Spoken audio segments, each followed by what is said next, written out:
ಶಿವಮೊಗ್ಗದಲ್ಲಿ ಅಕ್ರಮ ಮರಳು ದಾಸ್ತಾನು ಮೇಲೆ ದಾಳಿಯನ್ನ ಮಾಡಲಾಗಿದೆ. ಅಕ್ರಮವಾಗಿ ಮರಳನ್ನ ಸಂಗ್ರಹ ಮಾಡಿ ಇಡಲಾಗಿತ್ತು. ಮಂಡ್ಲಿ ತುಂಗಾನಗರದಲ್ಲಿ ಸಂಗ್ರಹ ಮಾಡಿ ಇಡಲಾಗಿದ್ದ ಮರಳು 10 ಲಕ್ಷ ಮೌಲ್ಯದ 120ಕ್ಕೂ ಅಧಿಕ ಲೋಡ್ ಮರಳು ಪತ್ತೆಯಾಗಿದೆ. TV9 ವರದಿಯ ಬಳಿಕ ಎಚ್ಚೆತ್ತಿದ್ದಾರೆ ಶಿವಮೊಗ್ಗದ ಅಧಿಕಾರಿಗಳು. ಶಿವಮೊಗ್ಗದ ಎಸಿ ಸತ್ಯನಾರಾಯಣ ಅವರ ನೇತೃತ್ವದಲ್ಲಿ ಕಾರ್ಯಾಚರಣೆ ನಡೆಸಲಾಗಿದೆ. ಕಂದಾಯ, ಪೊಲೀಸ್, ಗಣಿ ಇಲಾಖೆಯ ಅಧಿಕಾರಿಗಳು ಕೂಡ ಸಾಥ್ ಕೊಟ್ಟಿದ್ದಾರೆ. ಅಕ್ರಮ ಮರಳು ಸೀಸ್ ಮಾಡಿ ಫ್ರೀಡಂ ಪಾರ್ಕ್ಗೆ ರವಾನೆಯನ್ನ ಮಾಡಲಾಗಿದೆ. ಇದು TV9 ವರದಿಯ ಬಿಗ್ ಇಂಪ್ಯಾಕ್ಟ್. ನಮ್ಮ ಪ್ರತಿನಿಧಿ ಬಸವರಾಜ್ ಒಂದು ಪ್ರತ್ಯಕ್ಷ ವರದಿ ಕೊಟ್ಟಿದ್ದಾರೆ, ನೋಡೋಣ. ಶಿವಮೊಗ್ಗದಲ್ಲಿ ನಿರಂತರವಾಗಿ ಅಕ್ರಮ ಮರಳು ದಂಧೆ ನಡೀತಾ ಇದೆ. ಹೀಗಾಗಿ ಶಿವಮೊಗ್ಗದ ಎಸಿ ಏನಿದ್ದಾರೆ ಸತ್ಯನಾರಾಯಣ ನೇತೃತ್ವದಲ್ಲಿ ಒಂದು ದಾಳಿ ಆಯಿತು. ಆ ದಾಳಿಯಲ್ಲಿ 100ಕ್ಕೂ ಹೆಚ್ಚು ಅಧಿಕ ಲೋಡ್ ಅಕ್ರಮ ಮರಳೋದನ್ನು ಸೀಸ್ ಮಾಡಿದ್ದಾರೆ. ನಾನು ನೋಡ್ಬೋದು, ನನ್ನ ಹಿಂಭಾಗದಲ್ಲಿ ನಾವು ಶಿವಮೊಗ್ಗದ ಫ್ರೀಡಂ ಪಾರ್ಕ್ಲಿದ್ದೇವೆ. ಈ ಫ್ರೀಡಂ ಪಾರ್ಕ್ ಮೈದಾನದಲ್ಲಿ ಏನೆಲ್ಲ ಸೀಸ್ ಮಾಡಿದ್ದಾರೆ, ಮರಳನ್ನು ಸೀಸ್ ಮಾಡಿದ್ದಾರೆ, ತಂದು ಇಲ್ಲಿ ಡಂಪ್ ಮಾಡಿದ್ದಾರೆ.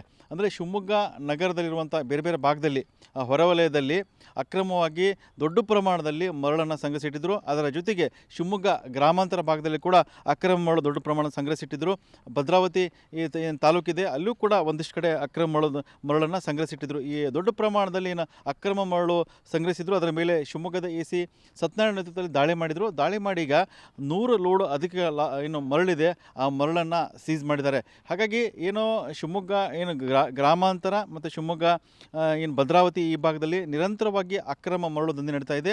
ಆ ಅಕ್ರಮ ಮರಳು ದಂಧೆ ನಿಯಂತ್ರಣಕ್ಕೆ ಬರ್ತಾ ಇಲ್ಲ. ಹಾಗಾಗಿ ಖುದ್ದಾಗಿ ಎಸಿ ನೇತೃತ್ವದಲ್ಲೇ ಕೂಡ ಒಂದಿಷ್ಟು ದಾಳಿ ಮಾಡಿ ಈಗ ಅಪಾರ ಪ್ರಮಾಣದಲ್ಲಿ ಏನು ಮರಳನ್ನು ಸೀಸ್ ಮಾಡಿದ್ದಾರೆ.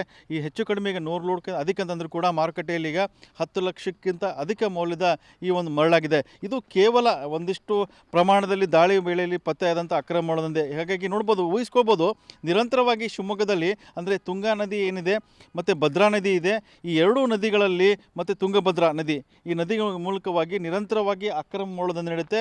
ಲಕ್ಷಾಂತರ ರೂಪಾಯಿ ಸರ್ಕಾರಕ್ಕೆ ನಷ್ಟ ಆಗ್ತಾ ಇದೆ. ಹಾಗಾಗಿ ಯಾವುದೇ ಅಧಿಕಾರಿಗಳು ಕೂಡ ಇದರ ಬಗ್ಗೆ ಗಮನ ಹರಿಸ್ತಾ ಇಲ್ಲ.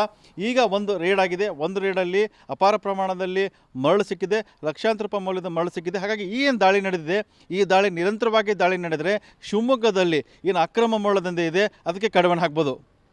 ಕ್ಯಾಮ್ರಾಮನ್ ರವಿಕುಮಾರ್ ಜೊತೆ ಬಸವರಾಜ್, TV9 ಶಿವಮೊಗ್ಗ.